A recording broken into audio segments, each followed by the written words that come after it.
चूँकि हम उत्तरी अमेरिका महाद्वीप को पढ़ रहे हैं, तो अगर हम इसकी बात करें तो एग्जाम में पूछा जाएगा कि उत्तरी अमेरिका महाद्वीप की सबसे बड़ी झील। तो जैसा कि हम एशिया में भी पढ़ते आए हैं कि हमने एशिया में भी पढ़ा कि एशिया की सबसे बड़ी झील कैस्पियन सागर, वो तो बल्कि दुनिया की सबसे बड़ी झील थी। उसके बाद हमने पढ़ा अफ्रीका की सबसे बड़ी झील विक्टोरिया झील। ठीक उसी प्रकार उत्तरी अमेरिका महाद्वीप की सबसे बड़ी झील कौन सी है, तो एग्जाम में पूछा जाएगा। तो याद रखें, यहाँ उसकी स्थिति दिखाई देगी सुपीरियर झील, सुपीरियर झील। और चूंकि उसकी स्थिति अमेरिका और कनाडा की सीमा पर है, तो दूसरा प्रश्न ये एग्जाम में बनेगा कि सुपीरियर झील कहाँ पर स्थित है। तो सुपीरियर झील अमेरिका और कनाडा दोनों की सीमा पर स्थित है। एग्जाम में पूछा जा सकता है, ध्यान रखेंगे। वहीं हमने अभी देखा उत्तरी अमेरिका की सबसे बड़ी झील है सुपीरियर झील, और चूंकि हम जान रहे हैं कि ऐसी झील जो समुद्र से लगी हुई नहीं होती हैं उन्हें मीठी झील कहा जाता है या मीठे पानी की झील कहा जाता है। तो अगर हम उस दृष्टि से देखें तो मीठे पानी की सबसे बड़ी झील है, विश्व की सबसे बड़ी झील है सुपीरियर झील। अगर हम उस दृष्टि से देखें तो यहाँ से एक प्रश्न और सामने निकल कर आया। अगर एग्जाम में पूछा जाता है कि दुनिया की सबसे बड़ी मीठे पानी की झील कौन सी है, तो दुनिया की सबसे बड़ी मीठे पानी की झील है सुपीरियर झील, जो कहाँ पर स्थित है, कनाडा और अमेरिका की सीमा पर स्थित है। और उत्तरी अमेरिका की सबसे बड़ी झील सुपीरियर झील, जो कहाँ पर स्थित है, कनाडा और अमेरिका की सीमा पर स्थित है। लेकिन यह भी बात याद रखनी है कि विश्व की दूसरी सबसे बड़ी झील भी सुपीरियर झील है। मेरा कहने का मतलब ये है कि जैसे कि हमने पढ़ा था कि दुनिया की सबसे बड़ी झील है कैस्पियन सागर, जो कि एशिया में है। उसके बाद दूसरी सबसे बड़ी झील विश्व की, मतलब कैस्पियन सागर के बाद दूसरे नंबर की अगर सबसे बड़ी झील है तो वो सुपीरियर है। एग्जाम में ये भी पूछा जा सकता है। तो यहाँ से हमने देखा कई सारे क्वेश्चन एग्जाम में सामने निकल कर आए। पहला, उत्तरी अमेरिका, चूंकि हम उत्तरी अमेरिका महाद्वीप पढ़ रहे हैं तो हमें जानकारी होनी चाहिए। तो उत्तरी अमेरिका महाद्वीप की सबसे बड़ी झील सुपीरियर झील। दूसरा, कहां पर स्थित है, अमेरिका कनाडा की सीमा पर स्थित है। तीसरा प्रश्न कि विश्व की सबसे बड़ी मीठे पानी की झील, तो विश्व की सबसे बड़ी मीठे पानी की झील यही है आपकी सुपीरियर झील। लेकिन विश्व की दूसरी सबसे बड़ी झील भी कौन सी है, सुपीरियर झील, क्योंकि विश्व की सबसे बड़ी झील थी कैस्पियन सागर और विश्व की दूसरी सबसे बड़ी झील है सुपीरियर झील। कई बार एग्जाम में प्रश्न सीधा एग्जाम में पूछा जा सकता है, जो हमें याद रखना है। ठीक है, तो इस प्रकार के क्वेश्चन कई बार एग्जाम में पूछ लिए जाएंगे, उसको थोड़ा सा ध्यान रखेंगे। तो हम ध्यान देंगे। देखिए, अब बात करते हैं हम, चूंकि हम उत्तरी अमेरिका पढ़ रहे हैं, तो उत्तरी अमेरिका की सबसे लंबी पर्वत श्रृंखला का क्या नाम है। प्रश्न एग्जाम में पूछा जाएगा कि उत्तरी अमेरिका की सबसे लंबी पर्वत श्रृंखला का क्या नाम है। तो उत्तरी अमेरिका की सबसे लंबी पर्वत श्रृंखला है जिसका नाम है रॉकी पर्वत श्रृंखला, जैसा कि हमने अफ्रीका महाद्वीप में पढ़ी थी एटलस, बिल्कुल ठीक उसी प्रकार। ठीक है, तो ध्यान रखना है उत्तरी अमेरिका की सबसे लंबी पर्वत श्रृंखला का नाम है रॉकी। अब दूसरा प्रश्न क्या पूछा जाएगा, चूंकि सबसे लंबी पर्वत श्रृंखला है तो इसकी लंबाई कितनी है। तो आपको याद रखना है 4800 किलोमीटर इसकी लंबाई है, 4800, 4800 किलोमीटर इसकी लंबाई है। अब चूंकि उत्तरी अमेरिका की सबसे लंबी पर्वत श्रृंखला है रॉकी और 4800 किलोमीटर इसकी लंबाई है, तो ये कहाँ से कहाँ तक फैली है। तो आप याद रखेंगे ये अलास्का से लेकर यहाँ न्यू मैक्सिको तक फैली है, यहाँ न्यू मैक्सिको तक। तो आप देखेंगे ये यहाँ अलास्का से लेकर इस तरीके से न्यू मैक्सिको तक फैली है। इसका मतलब हम कह सकते हैं कि ये अलास्का, कनाडा, अमेरिका और मैक्सिको तक फैली हुई है पर्वत श्रृंखला, जो सबसे लंबी पर्वत श्रृंखला है रॉकी। कई बार अगर प्रश्न एग्जाम में पूछ लिया जाता है, थोड़ा ध्यान से देखेंगे कि जब ये क्वेश्चन बनेगा तो ये कॉन्सेप्ट क्लियर होना चाहिए। क्वेश्चन पूछा जाएगा कि दिए गए विकल्पों में से कौन सा देश से रॉकी पर्वत श्रृंखला संबंधित नहीं है। तो उस स्थिति में हमें उन देशों के नाम याद होने चाहिए जहाँ जहाँ से रॉकी पर्वत श्रृंखला गुजरी है। तो हमने देखा अलास्का से भी है, यहाँ साइड आ रही है, तो आप कनाडा भी देखेंगे, कनाडा के बाद अमेरिका और यहाँ फिर मैक्सिको। तो हम क्लियर कह सकते हैं कि ये क्यूबा में नहीं है, या फिर ये पनामा में नहीं है, इसी तरीके से, ठीक है। तो ये चीज क्लियर याद रखनी है कि जो उत्तरी अमेरिका की सबसे लंबी पर्वत श्रृंखला है उसका नाम रॉकी है। कहाँ से कहाँ तक फैली है? अलास्का से लेकर न्यू मैक्सिको तक फैली है। इसका मतलब 1, 2, 3 और 4 लगभग कंट्रियों में ये फैली हुई है। उत्तरी अमेरिका महाद्वीप के 4 देशों में फैली हुई है रॉकी पर्वत श्रृंखला। तो कई बार प्रश्न एग्जाम में पूछा जा सकता है, और जैसा कि कई बार प्रश्न पूछा जाता है कि इस पर्वत श्रृंखला की सर्वोच्च चोटी कौन सी है, तो इस पर्वत श्रृंखला की सर्वोच्च चोटी जो है वो है माउंट मैकिनले। माउंट मैकिनले जो कि अलास्का में है, ठीक है। और जबकि सबसे जो नीचे का स्थान होता है वो मैं पहले ही बता चुका हूँ, मृत घाटी है जो कैलिफोर्निया में, यहाँ पर कैलिफोर्निया। तो कई बार प्रश्न एग्जाम में सीधा पूछा जाएगा, इस तरीके से भी इसको थोड़ा सा याद रखना। कई बार प्रश्न सीधा पूछा जाएगा तो इसे भी याद रखेंगे, ठीक है।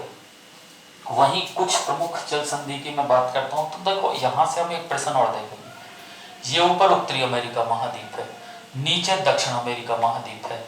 तो सीधी सी बात है, उत्तरी अमेरिका महाद्वीप को दक्षिण अमेरिका महाद्वीप से भी अलग करने वाली एक संधि होगी। प्रश्न सीधा एग्जाम में पूछा जाएगा, ठीक है।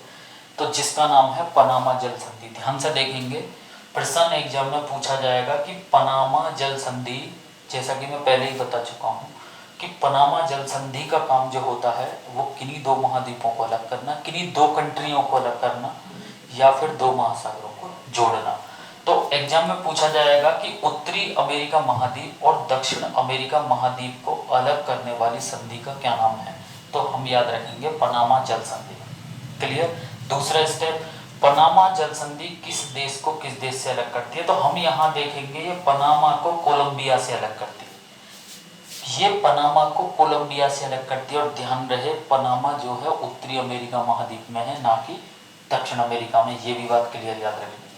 तो पनामा को कोलंबिया से अलग करती है। अगर कंट्री में पूछा जाता है कि पनामा जल संधि किस देश को किस देश से अलग करती है, तो पनामा जल संधि पनामा को कोलंबिया से अलग करती है।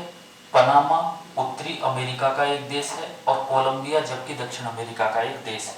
अगर पूछा जाता है पनामा जल संधि किन 2 महाद्वीपों को अलग करती है, तो पनामा जल संधि उत्तरी अमेरिका महाद्वीप को दक्षिण अमेरिका महाद्वीप से अलग करती है। अब बात आती है कि किन 2 महासागरों को ये जोड़ती है, तो आप देख रहे होंगे पनामा जल संधि यहाँ पर अटलांटिक महासागर को प्रशांत महासागर से जोड़ती है। प्रश्न ये भी पूछा जा सकता है कि पनामा जल संधि किन 2 महासागरों को जोड़ती है, तो पनामा जल संधि अटलांटिक महासागर को प्रशांत महासागर से जोड़ती है। या कह सकते हैं इसे कि ऐसे भी पूछा जा सकता है कि प्रशांत महासागर को अटलांटिक महासागर से जोड़ने वाली संधि को क्या कहते हैं, पनामा जल संधि। तो प्रश्न कई प्रकार से यहाँ से एग्जाम में बन सकते हैं, लेकिन इस बात को हमेशा याद रखेंगे कि पनामा जो है, जो खुद पनामा कंट्री है, वो उत्तरी अमेरिका के अंतर्गत आता है। कई बार एग्जाम में पूछा जा सकता है। वहीं अगर हम अगली संधि की बात करें, तो आप एक चीज का थोड़ा सा ध्यान देंगे। अगर ये महासागर से संबंधित पूछी जाती है पनामा, तो आपका आंसर होना चाहिए कि अटलांटिक महासागर को प्रशांत महासागर से जोड़ती है पनामा जल संधि। क्लियर। लेकिन किसी वजह से अगर महासागर न दे के वो सागर दे दे, चूंकि बीच में एक सागर पड़ता है, जहां आप देखेंगे जिसका नाम है कैरेबियन सागर। तो कई बार कंफ्यूजन के तौर पर यह क्वेश्चन पूछा जा सकता है, कंफ्यूज करने के लिए, जिससे कि स्टूडेंट कंफ्यूज हो। वो एग्जाम में पूछेगा कि प्रशांत महासागर को कैरेबियन सागर से जोड़ने वाली संधि को क्या कहते हैं, पनामा जल संधि। ध्यान से समझिए। एक बार एग्जाम में ये भी पूछा जा सकता है कि कैरेबियन सागर को प्रशांत महासागर से जोड़ने वाली संधि को क्या कहते हैं, वही पनामा जल संधि।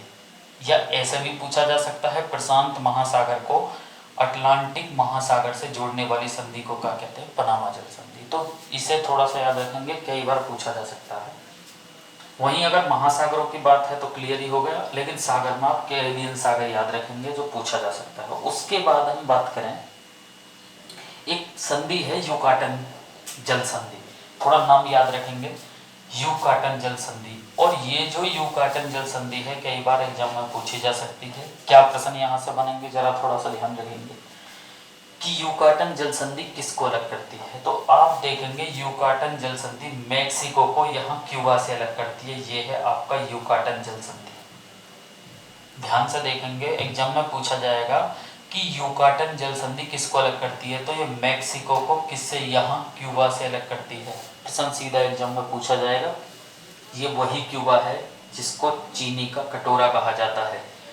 अगर एग्जाम में प्रश्न पूछा जाता है कि विश्व में चीनी का कटोरा किस देश को कहा जाता है, तो विश्व में चीनी का कटोरा क्यूबा को कहा जाता है, और भारत में चीनी का कटोरा उत्तर प्रदेश को कहा जाता है। कई बार एग्जाम में सीधा पूछा गया है, तो उस तरीके को भी थोड़ा सा हम याद रखेंगे। क्लियर? और थोड़ा सा ध्यान देंगे, जैसा कि मैं पहले भी बता चुका हूँ, एग्जाम में पूछा जाएगा क्षेत्रफल की दृष्टि से उत्तरी अमेरिका का सबसे बड़ा देश कनाडा, दूसरा सबसे बड़ा देश अमेरिका, तीसरा सबसे बड़ा देश मैक्सिको।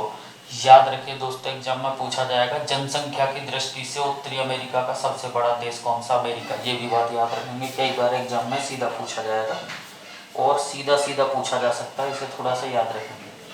हालांकि डेविस जल संधि के बारे में मैं पहले ही बता चुका हूँ कि डेविस जल संधि कनाडा के पूर्व में है और किसको किससे अलग करती है, ग्रीनलैंड को कनाडा से अलग करती है। किस महासागर को किस महासागर से जोड़ती है, तो यहाँ आर्कटिक महासागर को अटलांटिक महासागर से जोड़ती है, या कह सकते हैं अंध महासागर को आर्कटिक महासागर से जोड़ती है। क्लियर? तो कई बार इस प्रकार से भी सीधा क्वेश्चन एग्जाम में बन सकता है, तो इसे भी थोड़ा याद रखेंगे। तो देखो, सबसे पहले अगर हम बात करें इस तथ्य की, तो अगर हम देखें, चूंकि हम उत्तरी अमेरिका महाद्वीप पढ़ रहे हैं, तो उत्तरी अमेरिका महाद्वीप की सबसे बड़ी नदी कौन सी है, उत्तरी अमेरिका महाद्वीप की। तो आपको याद रखना, उत्तरी अमेरिका महाद्वीप की सबसे बड़ी नदी है मिसौरी नदी। कई बार पूरा भी नाम आ जाता मिसिसिपी और मिसौरी, हालांकि दो अलग अलग हैं, चूंकि ये जाकर मिली हैं फिर एक हुई है, इसीलिए इनको ऐसा नाम दे दिया गया है। तो याद रखेंगे, उत्तरी अमेरिका की सबसे बड़ी नदी है मिसौरी। पूछा जाएगा कहाँ से निकलती है, तो एग्जाम में याद रखेंगे इटास्का झील से निकलती है। इटास्का झील कनाडा से निकलती है। अब ये बात क्लियर दिमाग में आ जानी चाहिए कि कनाडा के रास्ते अमेरिका होती हुई, कनाडा के रास्ते अमेरिका होती हुई ये मैक्सिको की खाड़ी में गिरती है।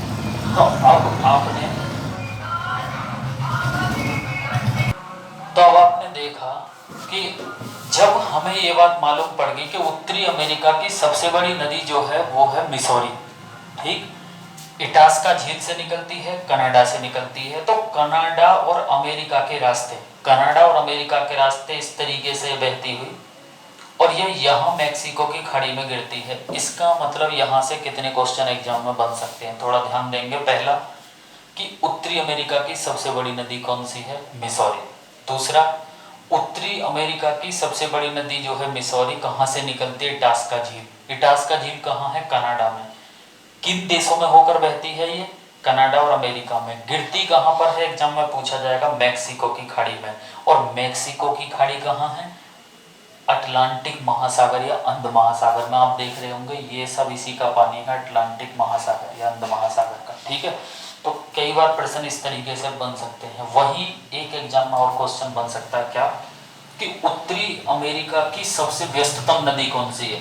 तो उत्तरी अमेरिका की सबसे व्यस्ततम नदी है सेंट लॉरेंस नदी। प्रश्न एग्जाम में पूछा जाएगा।